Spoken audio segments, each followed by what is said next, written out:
As Sarah mentioned, we're so proud to be the sponsors of the Made in New York Broadcast Center, which is just through there. You should go and take a look. But we're also proud to support a school that is truly representative of the ethnic, economic, and international diversity of this great city. As the city agency that supports all of the media and entertainment industries in New York, everything from film, television, and theater to music, publishing, and digital content, we have taken a strong stand for diversity and gender equity across all of those fields. Well before the revelations that Sarah spoke about Harvey Weinstein, Charlie Rose, and the many others, we launched an ambitious set of initiatives targeting the underrepresentation of women in media and entertainment, including a $5 million fund for women filmmakers and directors, a series of finance labs to help women storytellers get funding for their projects, a block of women-focused programming on NYC Life, the city's flagship TV channel, and a TV scriptwriting competition which landed an emerging female writer her own TV miniseries. More recently, if you take cabs, you may have seen the series of videos that we've been airing in all 13,000 taxis across the city that shine a spotlight on the precise moment when a workplace encounter turns into sexual harassment. These conversations about the abuse of power are so important, and for interns who are often on the lowest rungs of the ladder, they are all the more critical. Thankfully, you all are embarking on your careers at a time when so much change is finally taking place. Beyond calling out bad behavior in the workplace, we know that the surest path to an even playing field is making certain that women are represented at every level in media organizations, including and especially in leadership. We know that women in positions of power can affect real change and make sure that a broader range of stories can be told. So we are pleased to see announcements like the one you may have heard about today from P&G, pledging to have 50% of its commercials directed by women, which is a sizable increase from the 1 out of 10 that are directed by women today.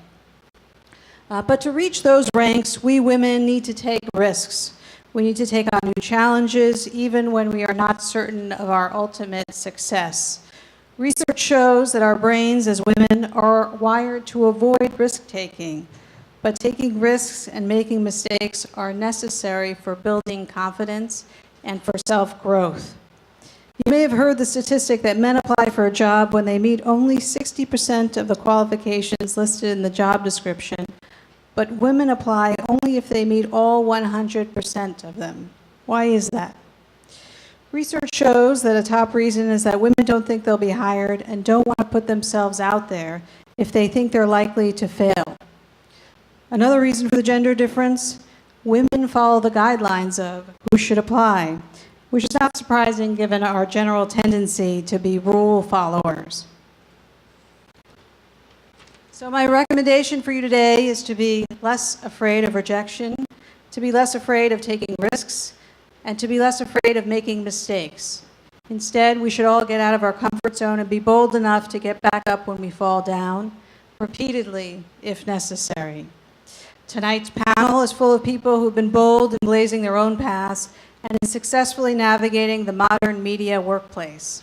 Their stories are inspiring, and I know that their advice will be invaluable. After the discussion, please join us for a reception and the opportunity to network with your fellow interns from the many media organizations that are represented here this evening. Before introducing our panelists, I want to thank both the school and Dean Sarah Bartlett for hosting us tonight, and also thank our partners at Press Forward, as well as my colleague Amanda Nguyen for her efforts in helping to put this together. And now I would like to introduce our wonderful moderator, Kate O'Brian. Kate is the former president of Al Jazeera America, the founder of O Media Strategies, and a seasoned journalist with over 20 years of leadership at both ABC News and Al Jazeera America, and currently sits on the Press Forward Advisory Board. At ABC News, she served in various roles from 1980 to 2013, and ultimately as senior vice president of news. She received numerous awards, including a DuPont and Peabody for her team's coverage of September 11th, an Emmy for the 2000 Millennium coverage, and the Magruder Award for her diversity leadership in 2014. She is joined by Laura Holson, a featured news writer at the New York Times. Hello. Thank you, Laura. Laura is an award-winning multimedia journalist who focuses on personality profiles and narrative storytelling.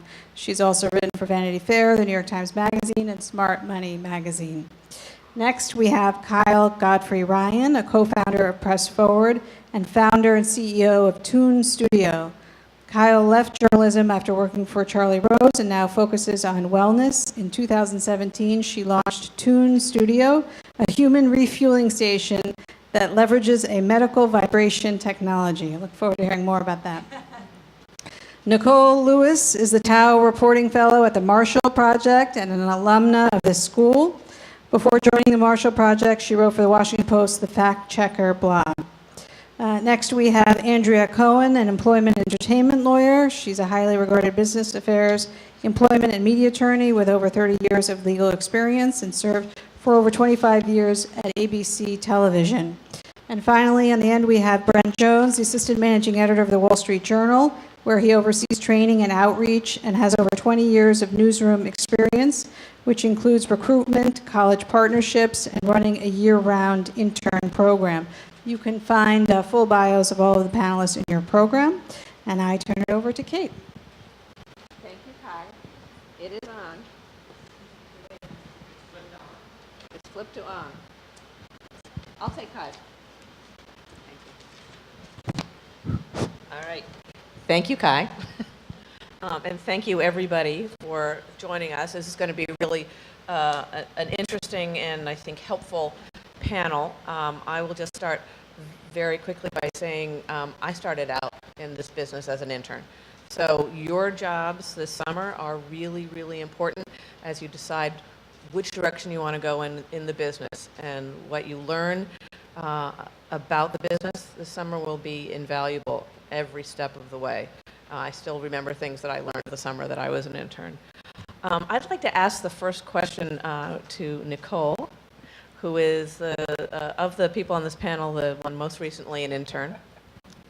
Tell us what you knew before you became an intern, and after your intern experience, what you wish you had known. Sure. So I interned about a year ago now at the Washington Post last summer. And before I even say anything, I mean, I really have to thank Andrea Stone for encouraging me to apply. It really was you that got me in the door. I, like the statistic points out, didn't think that I was qualified.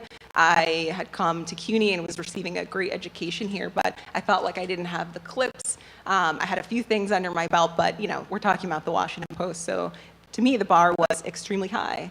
And I applied anyway and put my best work out there and wound up meeting at the career fair with the managing director, Tracy Grant. Had a great conversation with her and got a phone call from them out of the blue in November. And so that led me to the Post, and I mean, I'm a slightly older student, or was a slightly older student, so some of the important things, lessons that I had learned had actually come from working in other workplaces. Just the importance of showing up on time, shaking hands, making eye contact, just all of the daily stuff that you do when you are in an office place, meeting people, you know, being nice, but being able to convey a sense of urgency about meeting, just figuring out, you know, how do you strike the right tone in an email, those kinds of things. I think on top of that, my experience at CUNY really prepared me. The school is extremely diverse. Students are coming from all over the world. Some of my friends, you know, are not American. So it was just a great sort of bubble to be able to just meet new people and sort of make friends, and those things I feel like when we're talking about going into a newsroom and thinking about what's the culture here, were extremely important. What didn't you learn? What do you wish you knew before? What did I wish that I had known? I think when I went in, I sort of said to myself, what do I want to get out of my experience here? I know that I want clips. I know that I would love to stay and have a job. So I set myself up to really think about my work in that way. I think what I didn't do to think about as strategically was how to prioritize meeting all the people that I probably should have met, and having that time for coffee, sort of, you know, asking people to take time aside from their work and meet with me. The Washington Post has about 700 folks. That's a lot of people to meet. I think I did a good job in meeting folks in and around my desks. I was on 3 different desks in 6 months, so it was just a lot of people to meet, but having a real plan around, who am I talking to today, reading their bios, reading their work, that's something that I had wished I had made more of like a schedule in my mind about. And can you very quickly say where you are now? So now I'm at the Marshall Project. I started there in January. We're based in New York, and we cover the criminal justice system. So, Brent, you're at the Wall Street Journal, and it's a newish job, but you're in charge of 4 whole months. 4 whole months. But your job is to figure out how to bring interns in and how to create good environments for them. If you want to add more to what you're doing that I haven't added, please do.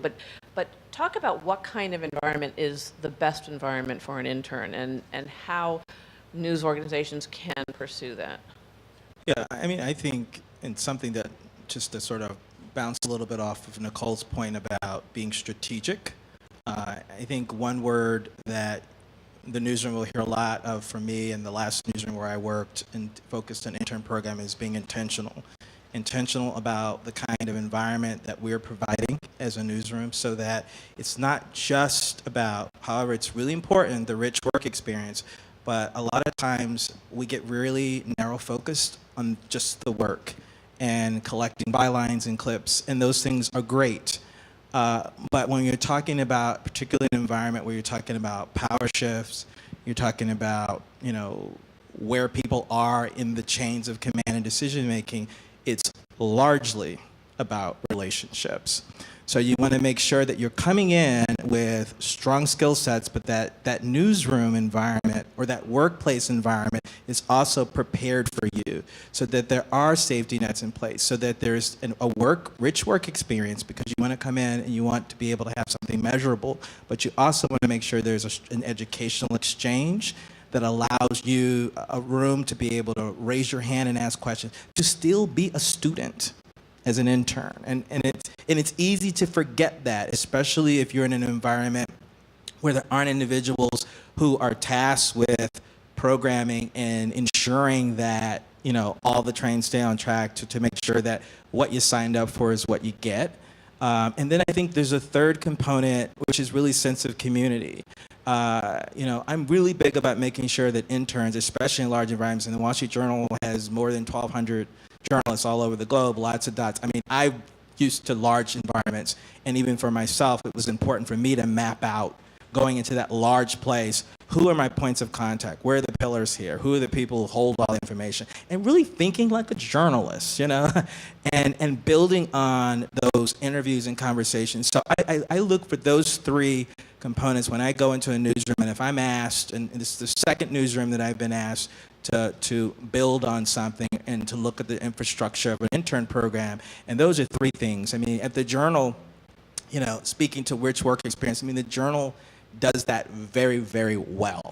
The interns who come in there, you get bylines, you work across departments. I think cross-functional training, learning, being able to go to different parts of the newsroom, news teams are very important. But in addition to that, each of our interns has been assigned a mentor apart from the news team. So the idea is that you want to create, different pathways of being able to have conversations. I mean, your conversation could be about a dynamic within your own news team. So making sure that there are safety nets, places to have conversations, but also places that empower your input, because your input matters. Beyond that, having someone who is responsible for overall programming, making sure that there's an orientation.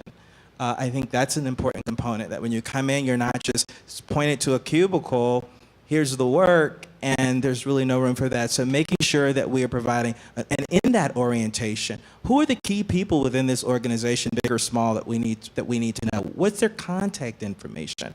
How are they available to you, so that you understand that we have resources for you? You are a resource when you come in any workplace as an intern. We all know that. And thankfully, more people are paying interns, because I think that's important too. But making sure that there are different portals within that newsroom or workplace environment where you can go to ask questions, where you can have meaningful exchanges, where you can talk about your ideas, your questions, or even your concerns. So, Kyle, one of the things that Brent was talking about was community. And I think we all know that newsrooms are their own communities and have their own cultures. I think that every culture is slightly different, and as an intern you have to figure out how you fit in the culture and fit in the community. What do you think, based on your experience, you're no longer in the news business, but based on your time in the news business, how do you think interns or anybody can start figuring out what the community is and creating a healthy environment for themselves within that community? That's a really good question. I love what I'm hearing. When I was working for Charlie, there was no orientation. There were no points of contact, so what I'm hearing sounds incredible. From the community aspect, I'd like to start with the individual. So when you were saying that these people are a resource, I would like for all of us to start seeing ourselves as a resource and treating ourselves with respect. I really think that's step one. And if you do the basic caretaking of making sure that you are sleeping well and you're eating well and you're meditating, you're going to be able to absorb the environment around you from a clear mind and start to create your own boundaries. In terms of learning what the community is, I think that comes from watching, from listening, from volunteering. I like what you were saying about risk-taking, but for me, it all has to start from the platform of coming from a sense of balance in your own life. That's interesting. I think the news business has a lot of inherent risk-taking, and I think that there are different interpretations of risk-taking, because yes, we should all be risk-takers in our careers and expand our horizons, but there's another set of risk-taking that isn't healthy. And Laura, you have experience or knowledge of any of those kinds of things? Well, what's interesting about that is one of the things you hear in newsrooms is that our reporter's really entrepreneurial, and and I laugh when I hear that, because I think I get up every morning not knowing who I'm going to talk to, not knowing what I'm going to produce, and by the end of the day, there's something in the New York Times. So if we're not entrepreneurial, I don't know what isn't entrepreneurial. I think, kind of following on what people were saying about newsrooms in community and connection, I think you do have to be bold and ask these people who you're working with, ask them to lunch and ask them about their experience. And I know I did that when I was an intern at the Miami Herald. I asked to dinner a woman who had won a Pulitzer for covering the Sandinista Revolution. And I was fascinated by that revolution and what was going on, and I was so excited to meet her. And I was like, what was it like? Were you in the jungle, and were there guns, and what was going on? And she looked at me and she said, Laura, they have an office at the airport. And I'm like, well, that's like crazy, because in my mind, I had this idea that journalism was, out there in the field and running around, and basically, she worked for the Miami Herald, so she would just go to, the international airport like on Thursdays and be like, hey guys, what's going on? I mean, obviously there was more than that, but that's how you're going to learn whether you want to be a journalist or not, because a lot of it's not really that glamorous. It's showing up in the morning, getting on the phone, calling people, and seeing what they'll tell you. Well, so you bring up something that I think is at the crux of what we want to talk about tonight, in addition to all the things we are talking about, and internships leading to jobs in the field. Picking up the phone and calling up a colleague or someone who has more experience than you and asking that person to dinner. That is actually a very tricky thing these days. Yes, it's a tricky thing these days, which in that case, I knew the woman. She was a recommendation from a professor that I should talk to. I think dinners and drinks can be tricky. I think one thing that sometimes we can forget is that when we're interns, we're in a place of business. And even though it can all seem like it's really fun, it's still about business. So, maybe you start with lunch in the cafeteria. I mean, that seems like a safe bet if there's someone you want to meet, or, a coffee in the cafeteria where you don't feel like you're going to be in a position where you're in a place where you're alone with someone. mean, I felt comfortable because this woman was a recommendation and from a professor, a friend of a friend, so I felt very comfortable with that. But I don't know if I was, then I would have felt uncomfortable with other people in the newsroom. I didn't go to dinner with them. Maybe I would meet them for coffee. So judgment is key. Yeah, Andrea, you have experience in news organizations, and you are a lawyer, so you have experience on the other side of some things. Flip the script a little bit. How about when people in news organizations start asking out interns or other folks new to the organization? Well, I sort of have a unique experience, having worked in-house for a lot of years, and now as an attorney in private practice, I represent people in discrimination claims and also in their first job and things like that. So I've sort of seen it from both ends. I guess what I want to impress upon all of you is that you have to be cautious a little bit of your relationships at work. I mean, when you go out for drinks with a group of people, I want you to pay attention. Have one drink. Do not let yourself get out of control. It's still work. That will be your reputation. I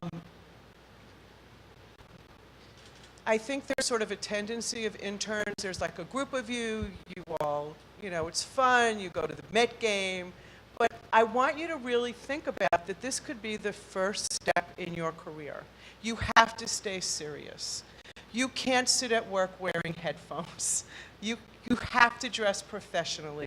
Don't come to work in shorts and flip-flops and sundresses. I mean, you have to take this serious. When you write emails, you're not texting your friends. Like, you have to have good grammar. You have to use punctuation. You have to be formal. So, I mean, I have seen situations where you start dating somebody, a colleague. Okay, that's fine. I mean, people meet their relationships at work. But what happens when, you are not interested anymore, and it's very hard to terminate a consensual relationship. I mean, you can do it, but, pay attention to your relationships. What else did I want to say? Veering off a little bit, a couple of things. Send thank you notes when you're done. Don't buy crappy little Hallmark notes. Go to Papyrus and get some Crane notes and write thank you notes to every person that might be in a position to offer you a job.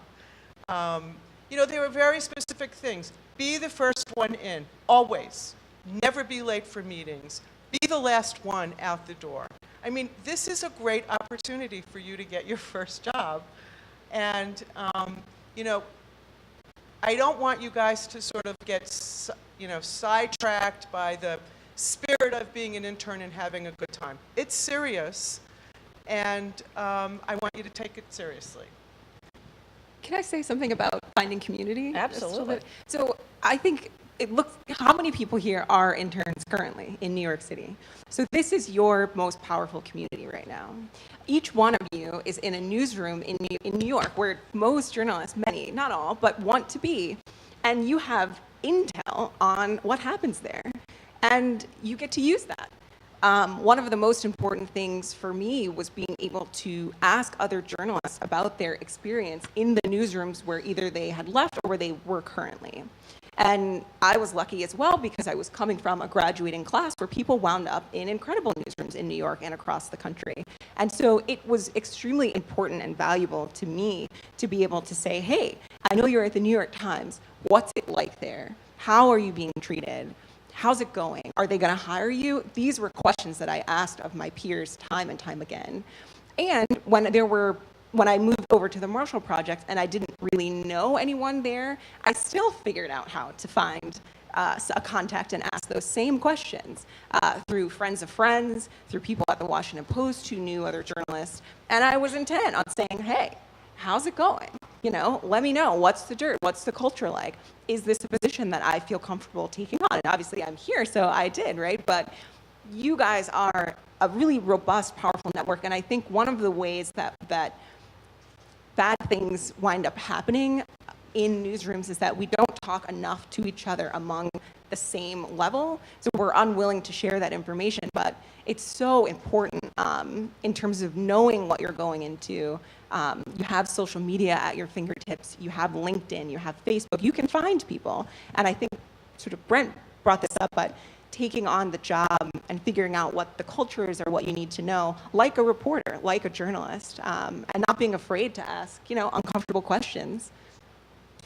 So that's really good advice and especially on the community level. I don't know which one of you would like to answer this, but when interns are looking for someone maybe at a more experienced level who could be a mentor, what are the best ways to go about that? How do you find the person who's going to be your mentor? Do you look in your immediate cohort or whatever department you're in, or do you try to look beyond that? I think you have to go where you're interested. So again, for me as an intern, I was really interested in Central America. And so to have, access to someone, a friend of a friend who could kind of tell me about her career and her life was really helpful. I often think you have to look at, if you're in writing, look to writers at whatever newspaper, news organization that you are interested in, and ask them maybe to meet them at their desk. We have interns now in our department, and what I was telling some of them, they were saying they were like Nick Kristoff, and I'm like, send him an email. And it may seem kind of scary, but Nick's a nice guy. I mean, I'm sure he would have no problem meeting, someone and giving them, at a minimum 30 minutes to talk about, life as a journalist. So I always call it like the flyer. You just kind of send out the email and see who will, respond to you. And more often than not, journalists in a newsroom, they like to talk about themselves. So, I say take advantage of that. I would just add, I think it really depends too on how you define what a mentor is. I mean, I think that there are different definitions when you think about sponsors versus coaches versus mentors. But I think, a mentor can be as simple as a sounding board. And and oftentimes it could just be that organic occurrence when you are proactive about your experience. And it's those individuals who are, I think, as you said, receptive. But before we know somebody's receptive, we've got to do something. We have to take action. And I think that's something that I would just add to what you said, is that, when you talk about perspectives, there's all kinds of great perspectives that are going to be enhancing your career no matter what it is. But it's important that it starts with you. It starts with us. I mean, in order for your career to go well, you've got to be in the driver's seat. So I really think it depends on what it is you're looking. In some cases, it's more than mentoring you're looking for. If it's real coaching, development of your career path. In other cases, it could be really simple as this person who weekly you grab a coffee and you share about your week's highlights and you bounce things off of her or him. What would good scenarios be for interns as they're going around meeting people? And conversely, what are scenarios that interns should identify and run away from? Kyle, do you have any? I was never an intern. Oh, and when I was working for Charlie, I literally went right into the newsroom, and I was in journalism for 2 years. Mm-hmm. It was remarkable, but I never had an interaction with an intern. I was only working directly with producers. Mm-hmm. Or just a lot of medical students over the last decade, though. Yeah. I don't know. Well, but I mean, you can imagine scenarios. I mean, anybody can answer this question. What are scenarios that as an intern, you would advise the people in the room to stay away from? Well, for one thing, I would not want to be in a room with somebody who's locking the door. Like, if somebody tries to do that, you just walk get out of there really fast. I personally think that try and do your mentoring in public areas. I'm not a big proponent of asking somebody to go out to lunch or dinner and having a drink. I think it really does sort of set up the wrong environment. I mean, it's a work environment. You should do, I would counsel you to try and do it at work in an open area, or have a lot of other people around. I'm not really comfortable with like the one-on-one. It's, you know, I would just always try and have other people around. I mean, I think you, as was discussed, like as an intern, you are in a very vulnerable position. You're sort of on the lower level. So, you know, unfortunately, there are people who take advantage of that. And so keep your guard up and try not let yourself be in that sort of a situation. Just be aware. A cafeteria seems like a safe place. Or Starbucks, or even if you go out with a group, it's just sort of the one-on-one that I think you have to be a little cautious about. I think a starting point is if it's a formal program, there's always a tendency with most of the students that I've met over the years that when you have the work, you tend to focus mostly on the work and you forget about usually everything else. Maybe toward the end, you lift your head up and say, oh my God, I probably should set up that meeting or that coffee with the person that they said I need to talk to, right? And I would really encourage you to think more broadly, more explore. Somebody mentioned environment, like what's in my environment this summer? Beyond that cubicle experience, that byline experience, or that project experience, what else in this environment is going to really help me? And are there within that environment formal, vetted invitations? This is a vetted invitation, right? The fact that you're here right now, getting advice, or at least being a part of, hopefully, a conversation with individuals who are passionate professionals who care about you, that's a start. But what are those other opportunities within your workplace where you get an invitation to something and maybe you think, I'm just too busy because of the work? So I would say, try to find that balance. And then, quite frankly, what do you run from? I would say anything that makes you uncomfortable, right? You know, and you don't have to wait for 4 people to agree with you. If you're uncomfortable, you're uncomfortable. And make sure, and I would say this too, be really good interviewers yourselves before you get. A lot of this is before the internship. You know, we're so excited. Oh my God, the Wall Street Journal called me, or the Washington Post, or the Times, or that BuzzFeed, or whatever that place is. We get so excited, and when we're preparing, we're preparing at the mercy of the interviewer. But don't be afraid to ask questions that speak to welcoming, like who are the go-to people? Before you get there, who are the people that I should be setting up time with within your news organization? What is an example of a person, an intern, who had a great experience? Is this person available? Do some reporting. I strongly recommend you hold these workplaces accountable. If more of you do that, that too will create healthy workplaces, not just healthy for the sake of, you know, something makes me uncomfortable, but also healthy for your own well-being, your own professional growth. And if something is missing in the safety nets or the welcome mat's not quite right, guess what? If more of you, who we want in our workplaces, you're our future, if more of you are asking those questions, I can guarantee you, people are going to start looking at the jobs in that place. Do we have the right setup? What do we need to do? Because you're asking that when you're interviewing that employer. I always ask when I apply for jobs, occasionally I would do it just to exercise, what is in place that you have in your organization beyond the job itself that would keep me there? Right? What are the things? Think about questions that are going to help you to get a sense. Because trust me, if they want you, somebody else is going to want you too. It's true. Actually, when you were talking about it, I kept thinking, use your journalism. This is clearly the field that you want to go in. And by the way, it's the best field in the world to work in. Despite some of the challenges it has, it still is the most interesting career you could possibly ask for. But use your journalism as you are approaching the job before, as Brent says, but even when you're on the job, report it out. Report it out every day. Figure out who the people are you need to talk to, you might need to meet. There may not be even in your group, but you've been taught in your schools, and you've certainly gotten yourself to a point of getting a job, so you definitely have it in you. To follow on that, that's why it's important to like I love the email introductions of like, if you have friends or you know people who know people in a newsroom that you're going to, ask for an email introduction.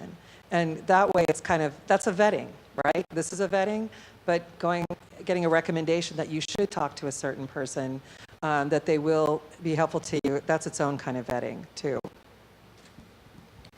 I think this is a time, since there are so many young reporters in the room, that we should be the interviewees.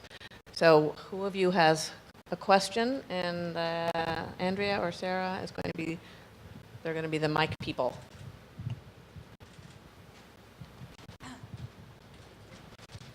Hi, thank you. I guess I'll just be sending. Why don't you say your name and where you're interning? My name is Anna. I'm currently interning at CNN, but I am not in like anywhere in the news-related side. So that's kind of where I'm wondering. When in your career did you figure out that journalism was for you and that you wanted to be a journalist? Just because I'm part of the talent acquisition, and while I love recruiting and just understanding that side of it, and just being part of the diversity team, I want to understand like where did you what was it that just did it for you? Like, where did you know this is what I'm going to do for the rest of my life? I want to be a storyteller. Are you asking anybody in particular? Yeah, anyone. Oh, anyone. I don't mind going first. I mean, I grew up in a large family, 9 of us, not a lot of money, good family values, 2-parent household. Mom wanted 10 kids, stopped with 9. Little tiny house. The school that I went to was economically challenged, barely had a yearbook and a newspaper there. I learned the power of sharing, not through social media. It was sharing a little bathroom, 1 bathroom, full bath, and all 11 of us. It was quite interesting, those 15-minute intervals, getting ready for school. And it was during my high school period that I had an English teacher, Michelle Dunkel, who saw something in me in regards to journalism. I knew service. My dad had like 2 or 3 part-time jobs, always, because my mom was mostly stay at home for a while. And I remember her saying to me when I was serving on the yearbook and newspaper, there's more to you with journalism. And there was one summer where she introduced me to a Dow Jones News Fund internship. That's why it's interesting that I've come full circle back to the Wall Street Journal because of Dow Jones. But it was during this Dow Jones high school program where Howard University administered it. I had exposure at the Washington Post, and I remember going to USA Today, where I was before I was at where I am now at the Journal. And I remember through that experience, it was my first time ever really being exposed to like real journalism. My high school experience was good because I had become really frustrated, even in high school, with the negative coverage of our high school in light of some positive things that were happening. We had a student who had gotten a 4-year scholarship at Dartmouth. We had elevated our test scores. And I was complaining to Ms. Dunkel about it, and she said, why don't you write about it? So I wrote a piece, not knowing she had a hidden agenda, and she took it, and it ended up getting in the county paper, and I got like a nice University of Maryland, give me like a nice high school award. So it was from there that I ended up doing the Dow Jones exposure, and it was through seeing real newsrooms, hearing from people, but also what got me with USA Today at the time was I saw people that looked like me there. And it looked like a fun, cool place. And back then, it was like publishing, that was probably the Facebook of publishing at that time. And I remember hanging on to some cliched words of Wanda Lloyd, who was a senior editor at the time, saying, anything I can do, let me know. Hung on to that, and from there, I wrote her and I said, you said this, and I could use I would love to get an internship. What do I need to do to apply for an internship? And it was really through that experience and internships through there that ultimately helped my career. And I maintain every single relationship wherever I've never left a place unhappy. Even in this great place that I'm at now, I still get check-ins from folks all over the organization where I left, because that's how you're supposed to. It's about relationships. And it's taking advantage of every opportunity. I was taught growing up in that large family where, I mean, when people were by the pools and enjoying camp in summer, I was doing summer work programs, janitorial work, sandwiches. I mean, you name it. But it taught me service leadership. It taught me what I love about journalism, and that's why the jobs that I've thrived in journalism are service-oriented jobs. I have never been one to get excited about a byline, but I love helping the person whose byline you see every day. And I loved being a standards editor, working behind the scenes with the nuts and bolts of how we do our job. And that's because I grew up in that kind of boot camp of serve. I know what it is to serve. And that's really how I got into journalism. It was high school for me, and it was exploring, and it was asking questions, and it was not afraid to say I need help, because I have learned in like anybody who's successful, someone helped them. Someone as much as we said handouts, we all got handed something, whether it was through the birth canal or however you got it, everybody's handed something. And so for me, and that's my mission, is to help people and to understand and never forget what I learned and how I got in this business. As someone who does have bylines every day. I love bylines. Just I wasn't planning on being a journalist. I was going to be an art history professor, quite bluntly. But my first job out of college was working at an investment bank, and I was fascinated by the stock market, and things were happening in the market at the time, and I was reading papers, and they weren't reflecting what I saw. So I kind of thought to myself, you know, what's the fantasy? Like, can I be a journalist? I'd never done anything in journalism. So I went back to graduate school and worked really hard. And I mean, it's funny. I see myself as a storyteller. It's nice to hear people talk today about journalists as storytellers, because I think that we are chronicling. You know, I have a philosophy, and my philosophy is this: 100 years from now, people are going to be looking at, you know, all of the things that we produce and all the things that you will produce to understand the world. So it's important to me that it's done well. And I think at the time when I decided to be a journalist, I thought I could maybe do it, you know, better than what I was seeing. Nicole? Sure. So when I graduated from college, I was a community organizer. That was my first job. And I had thought that I wanted to do journalism, but I knew that I wanted to do work that was going to have an impact in the world. So sort of social justice, social change, those were the big things that I was thinking about. And I don't think at the time I saw journalism as a vehicle for that. And that has changed dramatically for me now. So I moved to New York City, realized I did not like being a community organizer at all. Got very, very lucky in my job.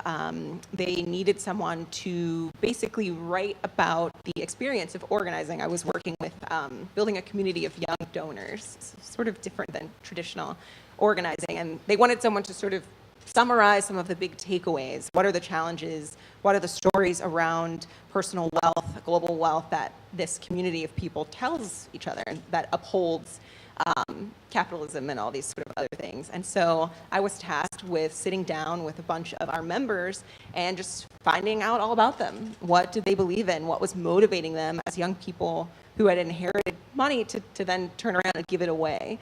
It's a sort of unusual thing that people do. It's not what is encouraged in this country a lot of the time. And it was in the process of working on this project that I realized what I liked the most about the social change work was the storytelling, was hearing people talk about their lives and their experiences. And I also realized that writing was very difficult work, but there was something extremely rewarding about taking a bunch of, you know, someone's life story that doesn't necessarily come out in a linear, logical order, and turning it into something coherent, something moving. And when finally the project was published, I did a few speaking engagements across the country and realized that the book was having an impact on people. I mean, people would come up to me and say, you know, this resonated with me, thank you for sharing. You know, it just sparked a conversation. And I think in my mind that really switched something on, that I said, oh, like, words and stories have the power to do the kind of work that I thought only community organizing could do. It took me some time between that experience and coming to CUNY.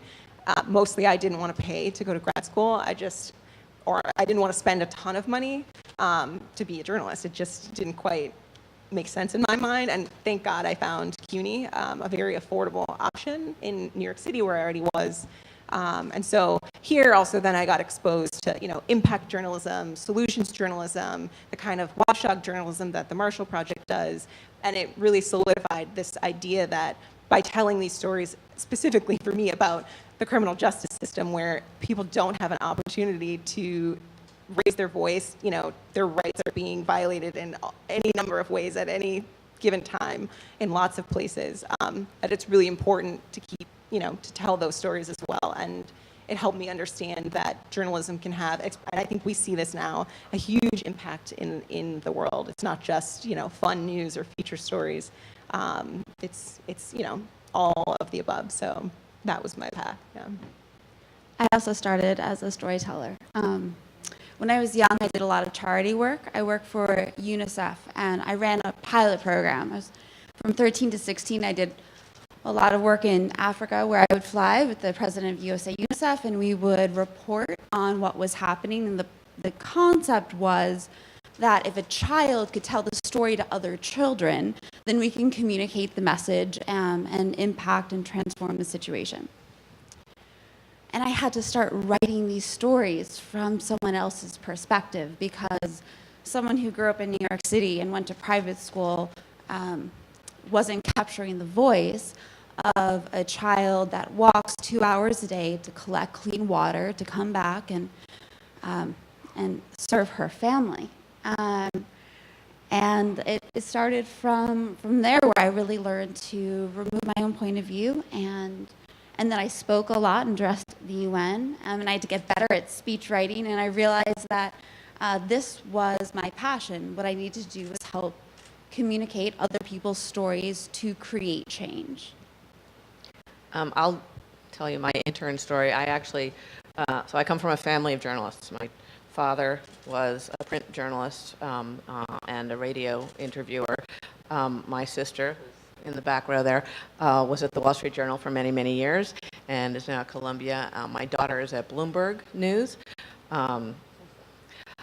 When I was an intern, the last thing I wanted to do was be a journalist. I got the internship because my sister had an internship the summer before at the same place and had a really great time. I thought, woohoo, this is going to be really fun.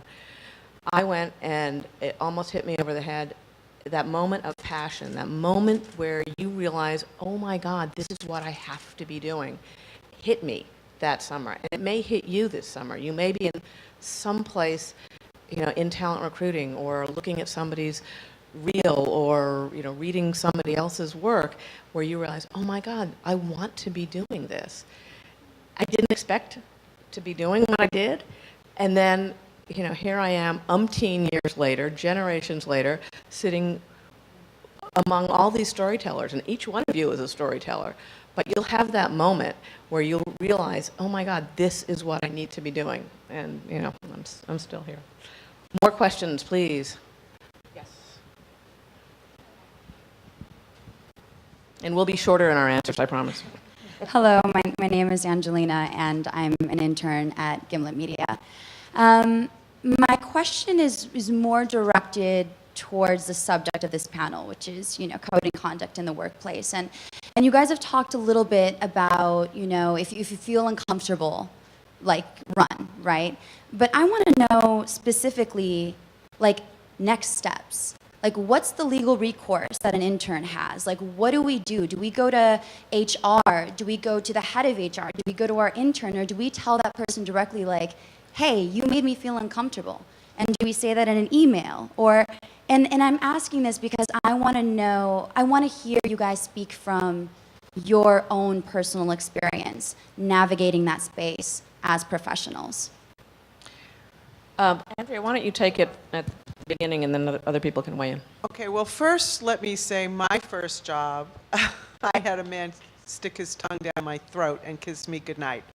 So and then I also went on a job interview where the guy who was interviewing me made out with me. So I have had personal experience with it. So I actually chose to do nothing, both of those. Well, I didn't take the job because my husband actually insisted that I wouldn't take the job. But I had just started as a lawyer at a network, and it was a very senior person, and we had worked very late at night, and he dropped me off in a taxi, and he kissed me goodnight, and I was like shocked. But what do you do? I was just starting my career. I chose to do nothing. I chose to just really keep my distance, not be alone with this guy. He ultimately did get fired for sexual harassment. Somebody much more senior than me filed a complaint.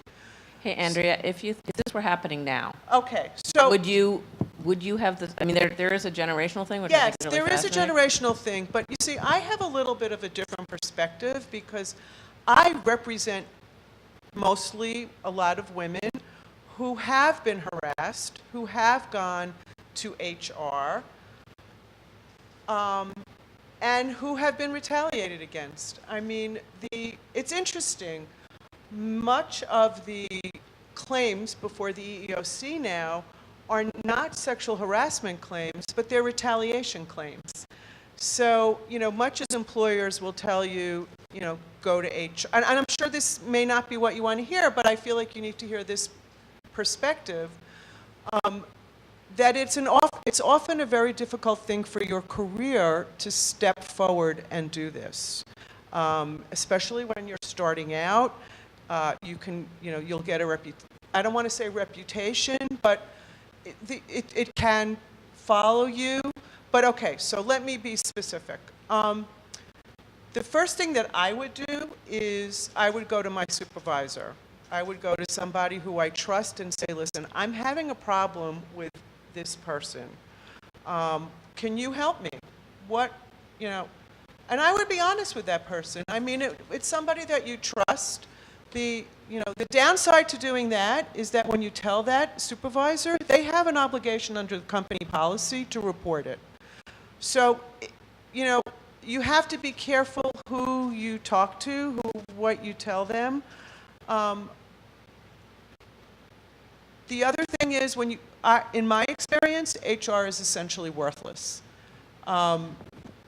They tend to really not take claims seriously, which is why Press Forward is such a great organization, because what we're trying to do is to get organizations to have us do a lot of the investigations for them, somebody neutral, because it's often very difficult to get a good resolution within a company.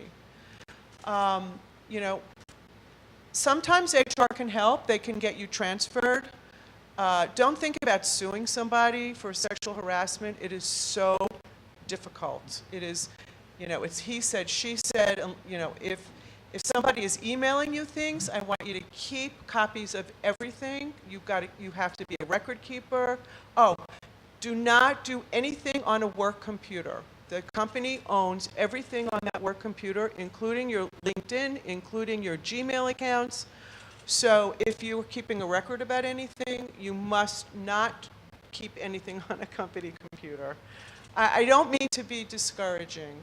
Perhaps that's why the thrust of my argument is to try and be preventative, think about what you're doing, and try not to get yourself in that position.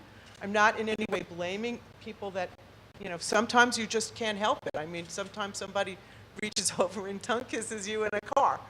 But, just I would try and go to somebody that I trust first, and then I would try and go to HR. The other thing that you have to remember is when you go to HR, they have no obligation to tell you what's happened. They won't tell you that it's been, this person's been reprimanded or suspended. They'll just say it's been handled. Can I ask Brent to give the perspective of, sort of the management side of this? I'm curious. So I mentioned earlier on, I think, first, before you step into the environment, it's important to understand, what are the safety nets? Who are the people that you want to reach out to? I think that's why orientations are important. I'll speak because I don't like to talk too monolithic and lump everybody in a category. I can speak for the Wall Street Journal, certainly.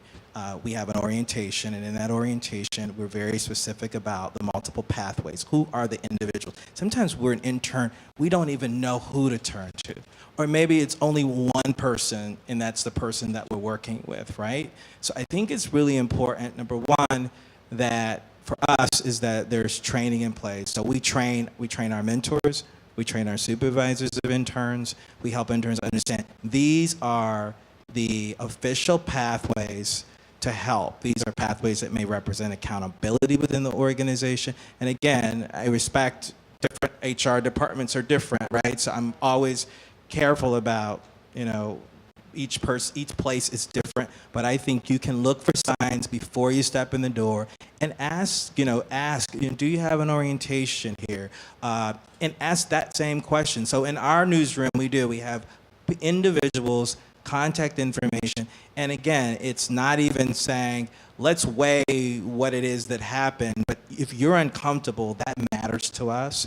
And I think, again, having different built-in pathways for conversations throughout, whether things are going well or something makes you uncomfortable, I think is really important with an internship experience, so that it's not just like one-to-one. So I want to ask Kyle, since you have been through this. And this is why we created Press Yeah. Forward. You guys are hearing a lot of mixed messages. You're hearing like, go for it and swing from the rafters and reach out to people, but also be really careful and only speak with people in like daylight in like these situations. But really, you gotta put yourself out there, but sexual harassment. I'm sure it's really confusing. That's why we created Press Forward, because nobody knows what to do. The lens has shifted. The world is very different than it was 4 years ago. It's very different than it was 20 years ago. So we are creating programs to go in and educate people on what does sexual harassment look like, how can you reach out to people and also be safe, what interactions are kosher and acceptable, and when is it a little bit shady. We know all the basic stuff. If someone brings you into an office and locks the door, that's dangerous no matter what, wherever you are in your life, always run. That's bad. But life is a little bit more nuanced.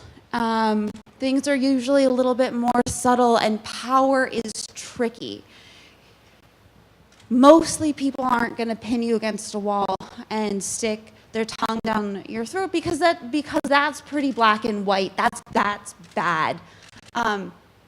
It's when you're in situations and you go from friendship and maybe alcohol's involved and maybe it's not, and a hug turns into a little bit more of an area where you're not comfortable with, and I think the biggest way to be able to decipher the nuance is to be very clear about who you are, how you're feeling, what do your boundaries look like, and how are you taking care of yourself. Because in journalism, it is considered cool to work 20 hours a day. It's considered cool to run on empty. That is a sign of achievement. And you know what? That's not true. Because when you operate from that standpoint, no one is thinking clearly. So I think the step one is you really got, yes, you need to know the people around you. Yes, you have to have mentors. Yes, you have to have advisors. But you also have to take care of yourself. Yeah. And it's not just important now. That's important forever. Yeah, agreed. Can I add just one Yes, quick. I just want to ask, we're a little bit over. Are we all right to be a little bit over? Maybe everybody can hang out for a little more, because I know we have more questions. All right, quickly. Yeah, I think the first step, well, anytime you're in an uncomfortable situation, right, your nervous system is responding, and you might be going on autopilot. And it just occurred to me, I'm not quite sure what the ages are in this room, but if you are under 21, and even if you're not, call your parents. There's no reason that they shouldn't be involved if you have that kind of relationship with them, to say, hey, this just happened to me. It might do you well to have someone sort of in your corner that you know cares about you, to help you sort of feel grounded as you figure out how to chart your course ahead. Doesn't have to be your parents, could be your best friend. But I think thinking from that place of self-care first and then respond, right? As opposed to just sort of, I'm freaking out, what do I do? Figure out, get on the phone with them and think about, what's my plan? Am I going to HR? How do I move this forward? I think the goal really there is just to sort of be coming from like a really clear frame of mind and knowing that you have someone truly on your side at any moment. And I'm not suggesting get them involved, have them do your bidding. You have to do that for yourself. But it's just to sort of say, we can feel extremely isolated, extremely alone, like nobody cares. You're uncomfortable. You need that sort of warm support for a moment. And I think, Brent really pointed this out, but if you are coming in as an intern and your organization does not have an orientation, does not have a plan in place, to me, that's a pretty big red flag. And that it's on you then to say, hey, day one, how do I sort of work through this? Because you don't want to have to get into a situation where you are, it's emotional, you're upset, you're sort of uncomfortable, and then you have to figure out what the pathway is. It's always better to have a plan in place before. So one of the things when I was just thinking, if you're trying to figure out how to decipher, was something uncomfortable? Is it something at the level where I need to escalate this or bump this up, go to HR? Is there someone in your life that you feel like you can really have those frank conversations with, or is interning in New York as well, and say to them in advance, you're my person. I'll be calling you if ever this moment happens, so that you can really work through it together. Don't do anything alone, right? That's Just really have good one, advice. can I just say one thing to All right, this? but we really need to take more questions. Okay.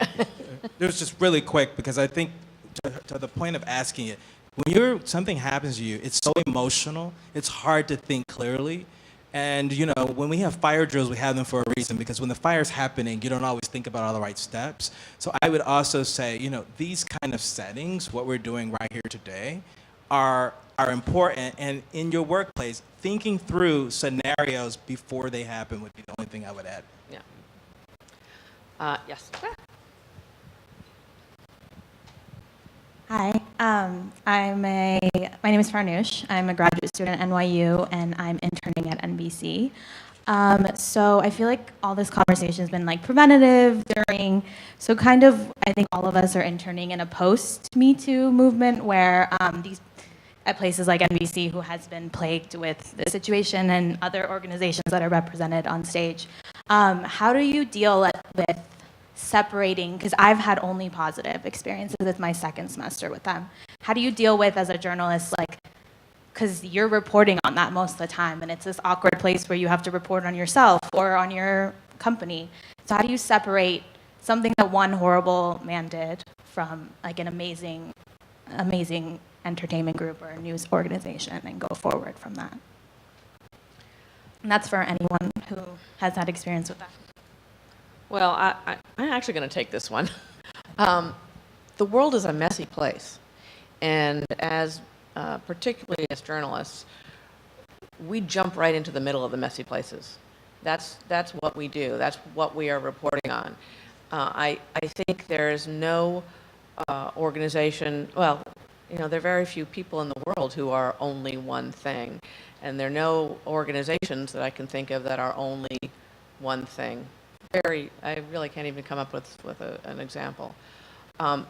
So part of gaining the experience of being a journalist, or frankly in any business, is to understand and how to sift through the mistakes that have been made, look to how the organization and you in the organization can work towards a better situation that maybe moves beyond the mistakes, and then understanding that while not accepting or approving of what happened, you have to work within that environment and pull out the good and pull out the things that you are going to be doing to make it better.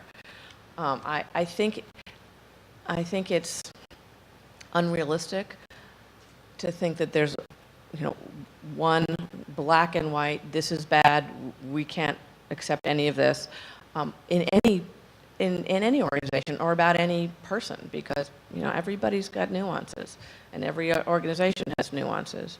I don't know if anybody wants to go there or back me up quickly. Yeah, I think these issues are not actually about just one man doing bad things. This is about a culture.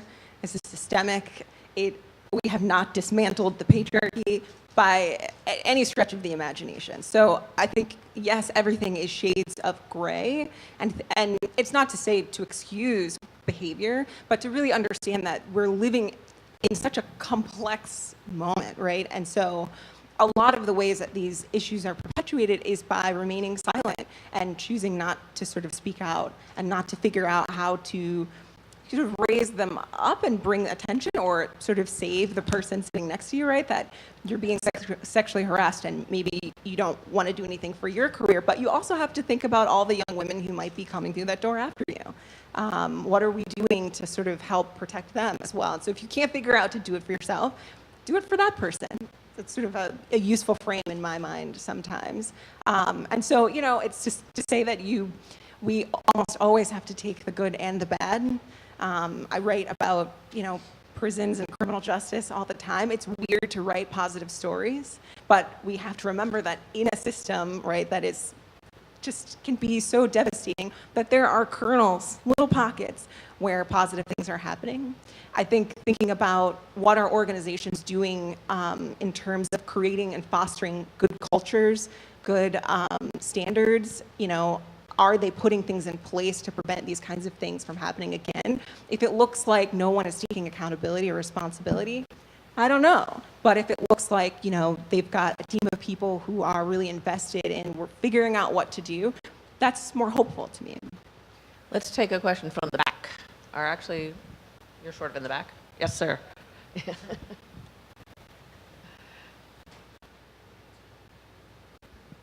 Hi, my name is Frankie. I'm an intern at the Today Show and Megyn Kelly today.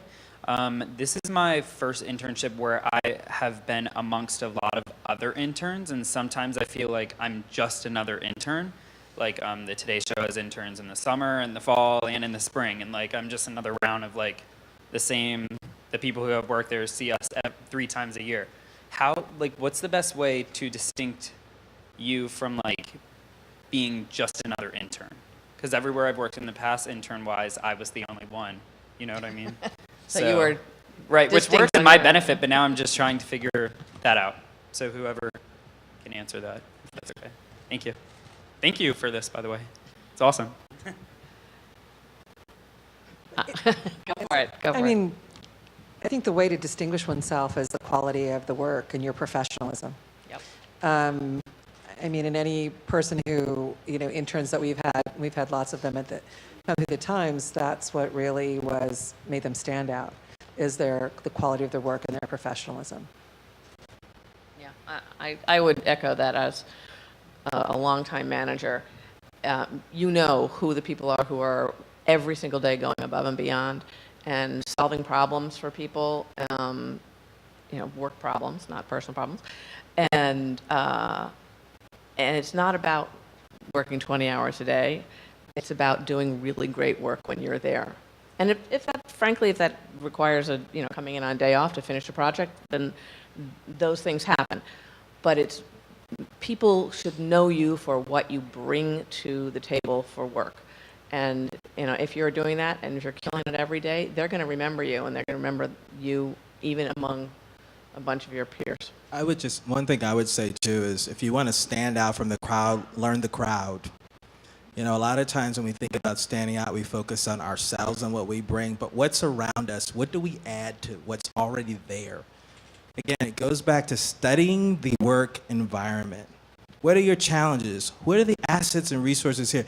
What do I add and bring? But first, you gotta have some sense, and being someplace 2 or 3 times gives you an advantage of studying that environment.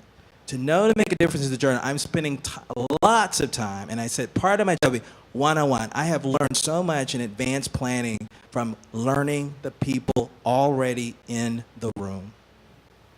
All right, I'm sorry, I'm going to go to another question. Sorry?